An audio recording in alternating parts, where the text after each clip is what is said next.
Dissolution of partnership form के solution lecture second solution lecture में आप सभी का स्वागत है। फर्स्ट सॉल्यूशन लेक्चर में हम लोगों ने 1 to 4 क्वेश्चन बनाया। आज हम लोग 5 नंबर क्वेश्चन से देखते हैं। आइए 5 नंबर क्वेश्चन है, give the necessary journal entry to record the following unrecorded assets in the book of M and N. तो जर्नल एंट्री हम फर्स्ट टू 4 क्वेश्चन में भी बताए थे, इसमें भी कुछ जर्नल एंट्री बताते हैं। जर्नल एंट्री पूरी तरह से कंप्लीट हो जाएगा।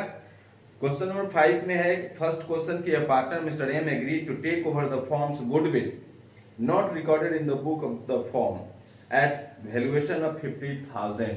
जैसे असेट्स कोई पार्टनर लेता है, ठीक उसी तरीके से इसका भी जर्नल एंट्री बनेगा। आइए क्वेश्चन नंबर 5 देखते हैं।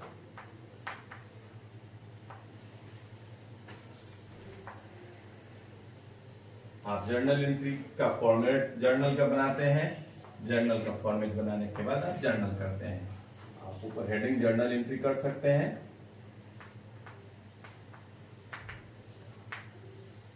तो फर्स्ट हो जाएगा हमारा मिस्टर एम कैपिटल अकाउंट या to realisation account.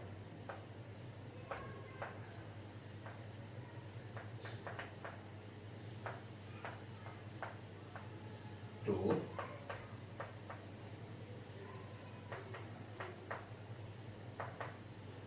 Realization account. आप लिख सकते हैं कि गुडविल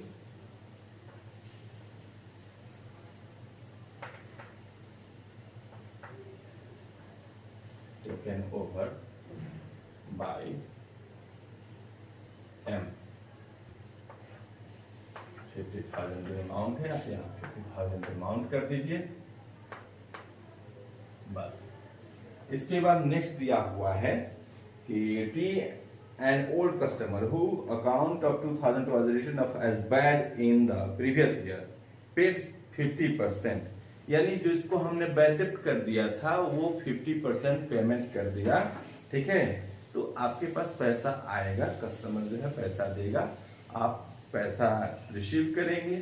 तो जब कैश रिसीव करेंगे तो सीधी सी जर्नल एंट्री हो जाएगी कैश अकाउंट दिया टू रियलाइजेशन अकाउंट, क्योंकि जो डेटर से अमाउंट रिसीव होता है वही जर्नल एंट्री यहाँ बनेगा। ओके, तो लिखेंगे कैश अकाउंट दिया टू रियलाइजेशन अकाउंट।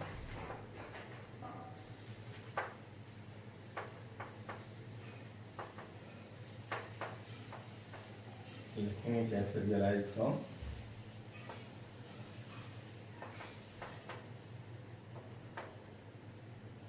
टी।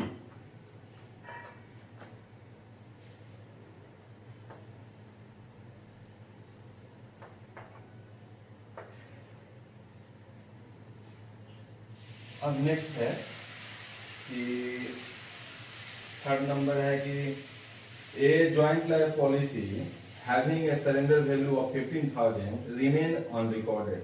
तो जॉइंट लाइफ पॉलिसी और अनरिकॉर्डेड है तो उससे हमें पैसा मिलेगा, तो हो जाएगा कैश अकाउंट दिया to joint life policy account नहीं होगा, यहाँ पर रियलाइजेशन हो जाएगा, क्योंकि रियलाइजेशन जिस तरह से असेट से पैसा रिसीव होता है ना, उसी तरीके से यहाँ भी हो जाएगा realisation account. Okay,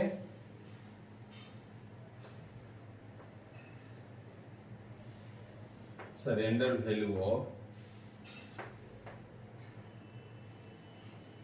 JLP receive या रियलाइज, कुछ भी आप लिख सकते हैं। नेक्स्ट क्वेश्चन में कह रहा है कि there was an old computer which has been written off completely in the books of account. It was estimated to realize 5,000. It was taken over by N or partner at the estimated price less 40%. यानी अगर कोई partner assets लेता है तो जिस तरीके से assets लेने का जर्नल एंट्री हम बनाते थे वही जर्नल एंट्री हम यहाँ भी बनाएंगे। यानी एन कैपिटल अकाउंट दिया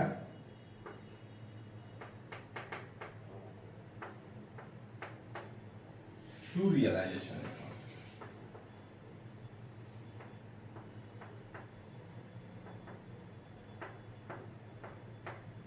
ठीक है, और आप इसको कर देंगे कि computer taken over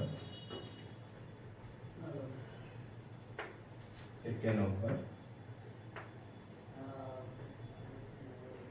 by N. Okay, अब इस तरीके से आपका क्वेश्चन बन गया। ये हो गया ए नंबर, ए, यह हो गया बी, ये सी, ये डी। अब हम बात करते हैं ई नंबर क्वेश्चन की और लास्ट की। ओके, लास्ट में दिया हुआ है कि am a partner under to पे मिसेज एम लोन 20,000। तो मिसेज एम लोन का जब वो पेमेंट करेगा तो फिर वही एंट्री हो जाएगी जो लायबिलिटी के पेमेंट होता है। तो रियलाइजेशन अकाउंट दिया to M capital account.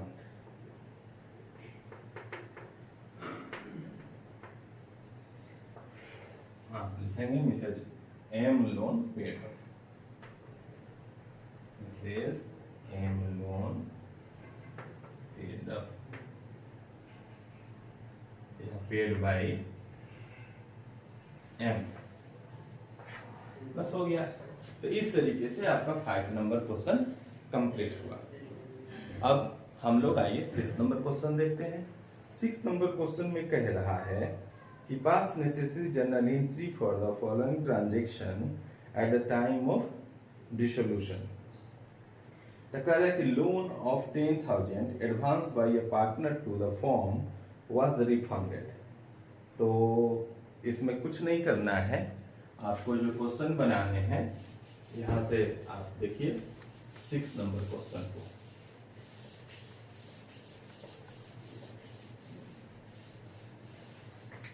Six number जब हम करेंगे तो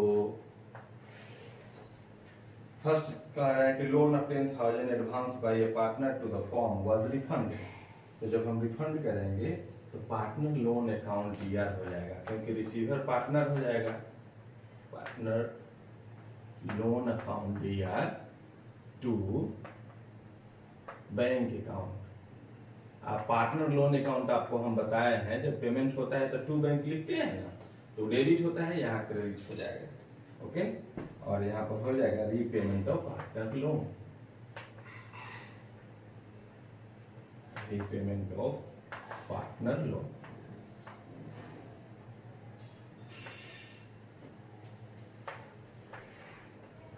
रीपेमेंट ऑफ पार्टनर लोन, ये हो गया क्वेश्चन नंबर 6। ये हो गया। बी में आएंगे तो बी में कह रहा है कि एक से partner take over an unrecorded assets typewriter 300। तो ये अनरिकॉर्डेड असेट्स वाला तो आप समझ गए होंगे, क्योंकि इस पर बहुत सारे क्वेश्चन बन चुके हैं। तो इसमें हो जाएगा एक्स कैपिटल अकाउंट दिया to realisation account, X capital account दिया to realisation account.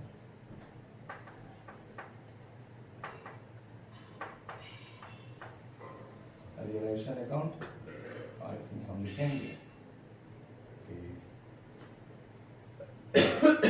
Unrecorded assets.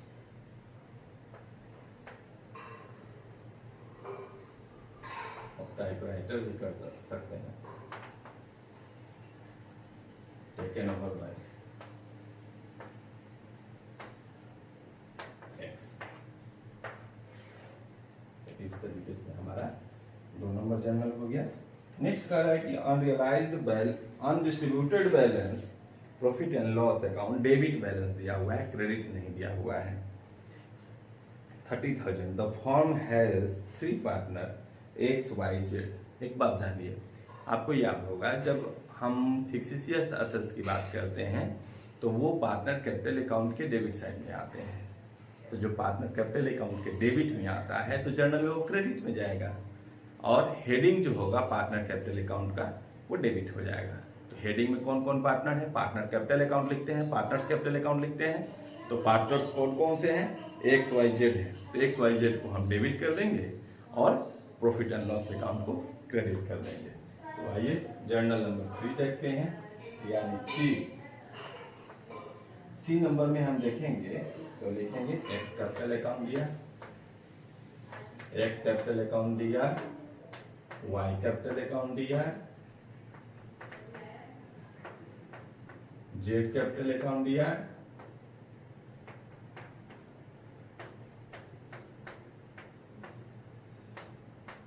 To profit and loss account, profit and loss account. Okay, तो आप लिख सकते हैं कि profit and loss transfer to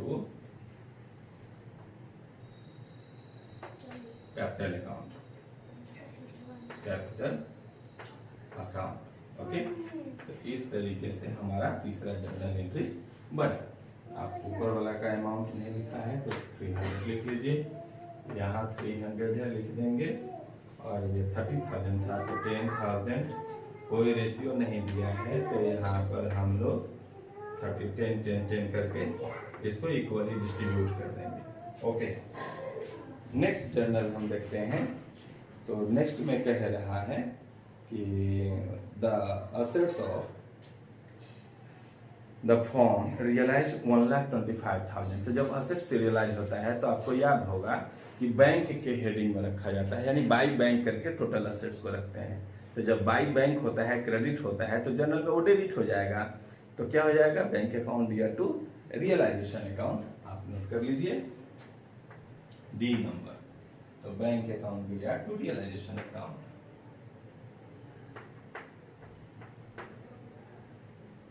to realisation account, bank account दिया to realisation account हो गया। असेट्स रियलाइज अमाउंट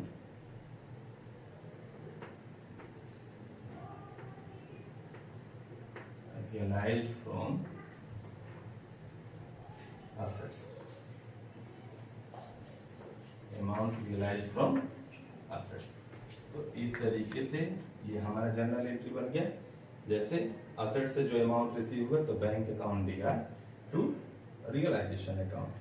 अब इसके बाद से हमारा जो क्वेश्चन होगा वो नेक्स्ट है आपको 5 नंबर क्वेश्चन कि why who undertake to carry out the dissolution proceeding is paid to rupees 2,000 for the same। तो डिसोल्यूशन का वर्क जो है वाई देख रहा है और उसको पेमेंट किया जा रहा है 2,000 रुपीज। तो इस केस में हम जर्नल एंट्री बनाएंगे। तो पहले इसका अमाउंट 1,25,000 नोट कर दिया जाए और फिर इसके बाद हम लोग बनाते हैं। तो A B C D 4 journal बन गए। अब 2 जर्नल इसके बाकी हैं, आइए 2 जर्नल इसका बनाते हैं।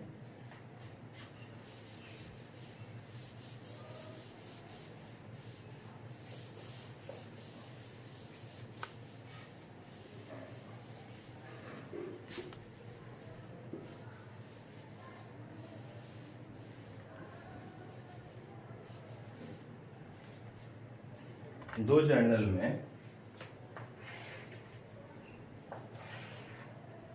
लास्ट जो बचे हैं 2, Y who undertake carry out the dissolution proceeding is paid 2,000, यानी वाई को 2,000 रुपए दिए जा रहे हैं डिसोल्यूशन वर्क को देखने के लिए। तो आपको याद होगा डिसोल्यूशन एक्सपेंसेज हम लोग डेबिट साइड में लिखते हैं, और अगर कोई पार्टनर पे करता है तो हम टू पार्टनर कैपिटल अकाउंट करते हैं। तो जो डेबिट होगा वो क्रेडिट हो जाएगा और जर्नल एंट्री क्या हो जाएगा, रियलाइजेशन अकाउंट दिया, रियलाइजेशन अकाउंट दिया to Y capital account, Y capital account. Okay, और आप लिख सकते हैं realisation expenses paid by, realisation expenses paid by Y, और अमाउंट कितना हो गया 2,000। और लास्ट जो है ये ई नंबर हो गया। और लास्ट इफ कह रहा है क्वेश्चन में the creditor was paid 28,000 in full settlement of their amount of 30,000। तो क्रेडिटर का पेमेंट जो है हम लोग 28,000 पे किए हैं फुल सेटलमेंट में। तो जो क्रेडिटर का पेमेंट होता है टू बैंक आप लिखते हैं रियलाइजेशन अकाउंट में, तो ये डेबिट है, वहां क्रेडिट जर्नल में क्रेडिट हो जाएगा। तो जर्नल बना लीजिए, हो जाएगा रियलाइजेशन अकाउंट दिया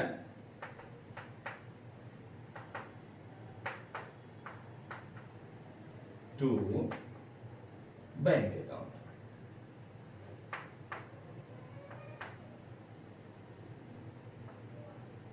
amount paid to creditor.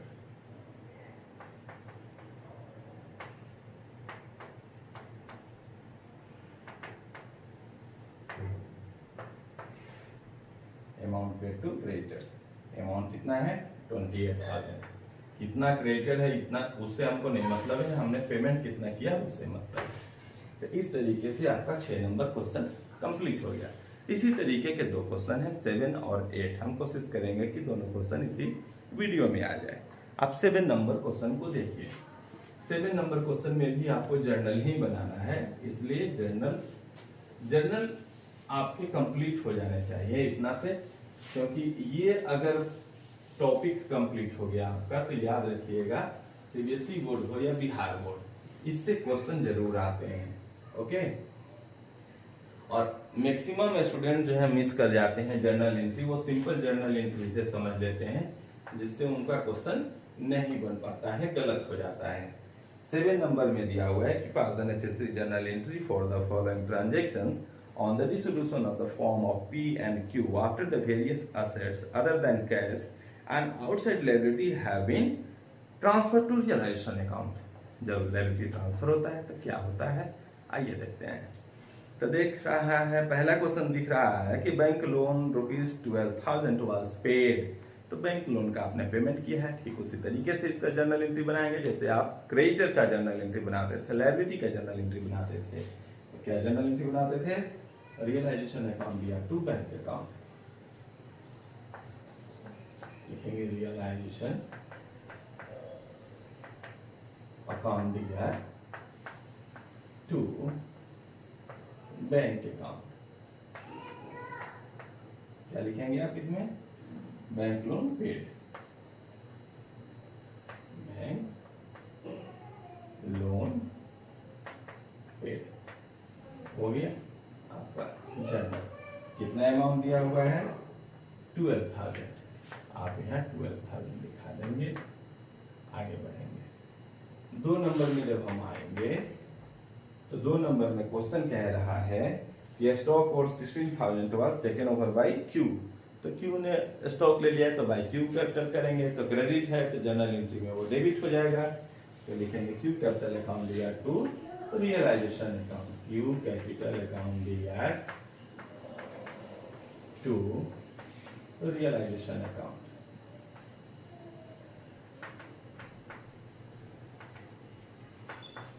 Realisation account कौन सा एसेट्स है,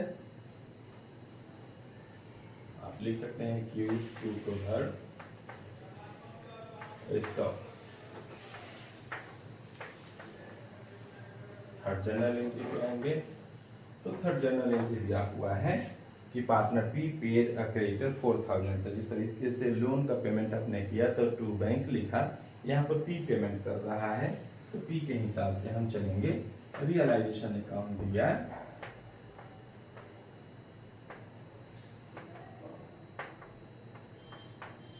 to P capital account.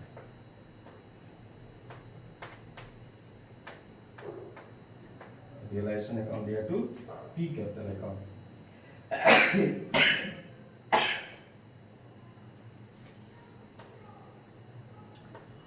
Creditors paid by P. Amount of creditors भी आप लिख सकते थे, कोई दिक्कत नहीं है। पेड टू क्रेडिटर भी लिख सकते थे, कोई दिक्कत नहीं है। अमाउंट कितना है 4,000, इसमें हो गया है 16,000 और इसमें दिया हुआ है 4,000 पे नोट कर देंगे।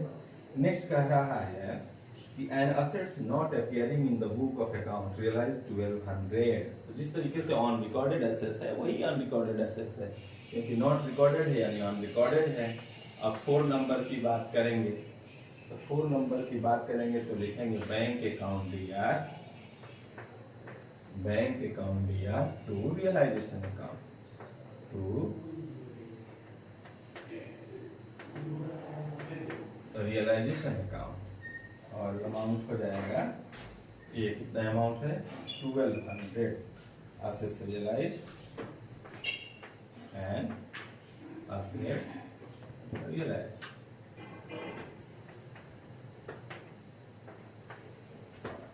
$1200 अमाउंट रिसीव हुआ, 1200 आप नोट कर लीजिए। नेक्स्ट आप देखेंगे तो लास्ट दिया हुआ है कि expenses of realisation 2000 paid by partner Q. तो जब हम पेमेंट करेंगे 5 नंबर तो लिखेंगे आप रियलाइजेशन अकाउंट दिया,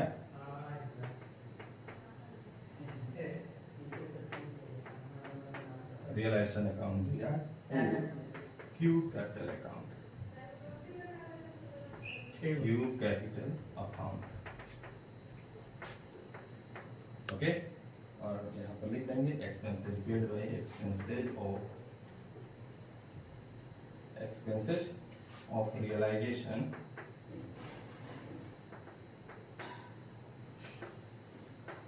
पेड बाय क्यू।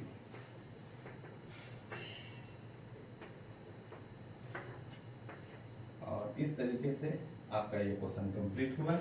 और इसके बाद क्वेश्चन जो है 8 नंबर लास्ट दिया हुआ है, यहाँ रियलाइजेशन एक्सपेंसेस 2000 दिया है। तो लास्ट क्वेश्चन को भी आप देख ही लीजिए। लास्ट क्वेश्चन हम देखते हैं, क्वेश्चन नंबर 8, वो भी जर्नल एंट्री है, इसलिए हम जर्नल का फॉर्मेट रख रहे हैं, और जर्नल एंट्री को आप देखिए।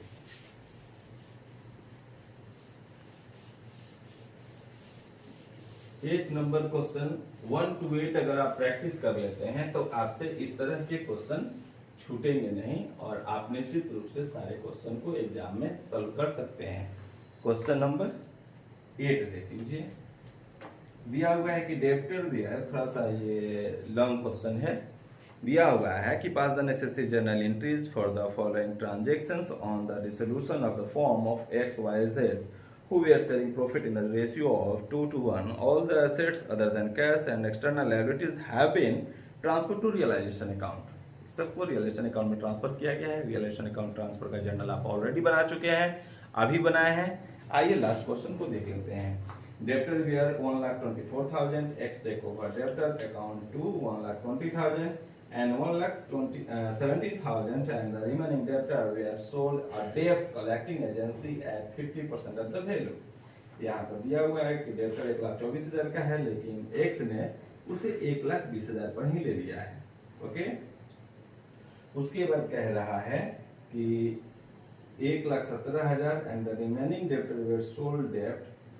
तो 1,24,200 का जो डेब्टर है उसमें से क्या किया है, यहाँ पर इसको समझ लिया जाए कि 1,24,200 का जो डेब्टर है तो उसमें कह रहा है कि 1,20,000 के डेब्टर को, यानी 1,20,000 का डेब्टर इसमें से माइनस कर लीजिए तो बचा 4,200। तो 1,20,000 वाले डेब्टर को किसी ने खरीदा 1,17,000 में। ओके, और कह रहे कि remaining debtor your sold at a डेब्ट collecting agency at 50% of the value, और इसका 50% वैल्यू पर दिया गया। तो 4200 का 50% क्या हो जाएगा 2100। जोड़ लीजिए कितना हो जाएगा 1,19,100। तो अब आप इसका जर्नल एंट्री बनाएंगे तो 2 तरीके से जर्नल एंट्री बनेगा। या तो पहले आप इसकी एंट्री कर लीजिए और इसकी एंट्री बाद में कीजिए, या फिर दोनों की एक ही में कीजिए। एक में क्वेश्चन दिया हुआ है, आप एक में करेंगे तो ज्यादा अच्छा रहेगा। आइए हम क्वेश्चन नंबर 1 देखते हैं। तो लिखेंगे एक्स कैपिटल अकाउंट दिया,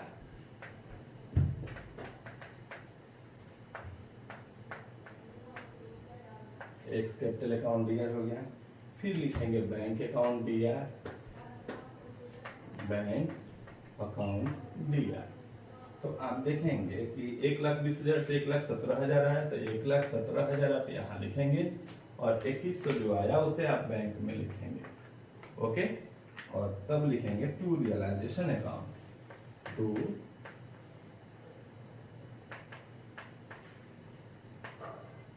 realisation account.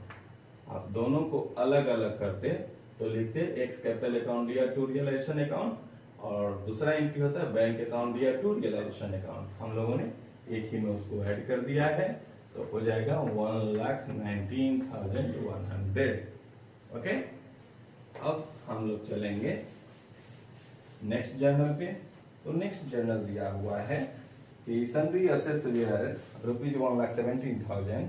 Y is to take over some sundry assets at 72,000, being 10% less than the book value. Z is to take over remaining sundry assets at 80% of the book value. तो इसको थोड़ा सा देखा जाए। आप फिर इसी तरीके से इसका भी कैलकुलेशन करेंगे, क्योंकि ये थोड़ा सा कैलकुलेशन करना होगा तब जाके ये क्लियर होगा। कह रहा है कि 1,17,000 की असेट्स है।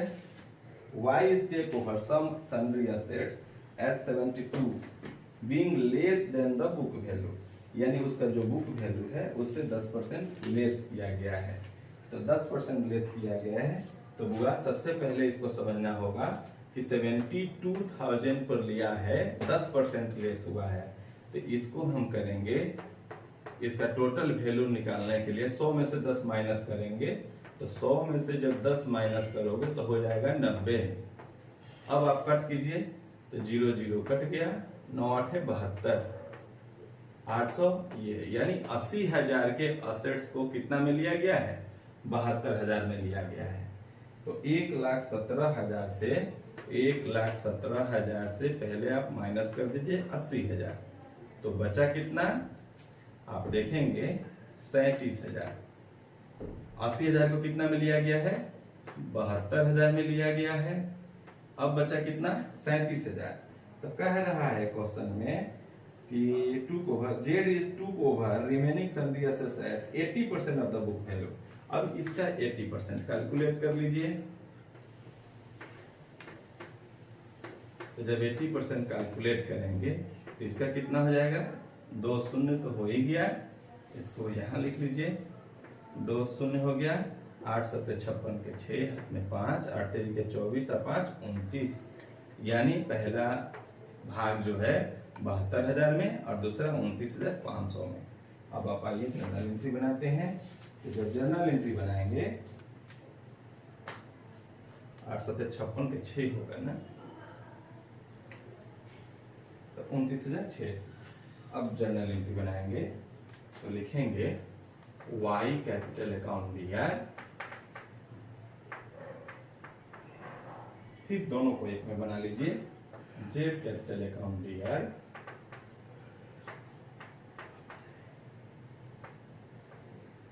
To realisation account.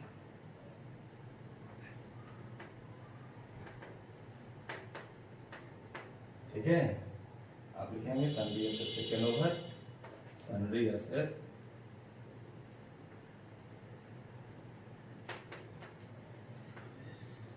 Taken over bye Y and Z। तो Y ने ले लिया 72,000 और Z ने ले लिया 29,600, और टोटल रियलाइजेशन हो जाएगा 600, 1,01,600। ओके, अब लास्ट एक जर्नल एंट्री बच गया है, उसको देख लेते हैं। Z assuming the responsibility of discharge of Mrs. Z loan of 11,500 together with accrual interest of 2,300, यानी इंटरेस्ट के साथ वो पेमेंट करने चल रहा है। और तो आप ऐड कर लेंगे 11,500 और 2,300, दोनों को ऐड कर लेंगे तो 13,800।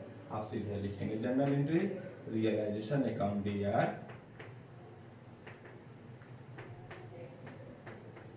To Z capital account. Z ने पेमेंट किया, जेड कैपिटल अकाउंट नरेशन कर देंगे मिसेज जेड लोन,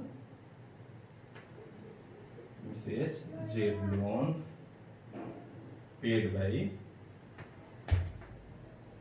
जेड।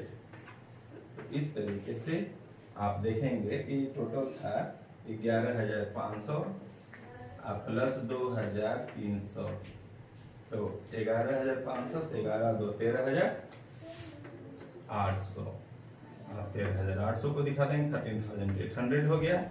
इस तरीके से आपके सारे जर्नल एंट्री जो है कंप्लीट हो गए। अब नेक्स्ट वीडियो में इसके लॉन्ग क्वेश्चन को देखेंगे, और ये 8 नंबर क्वेश्चन हो गया। लॉन्ग क्वेश्चन को इसके बाद वाले वीडियो में देखेंगे। तब तक ले थैंक यू, बेस्ट।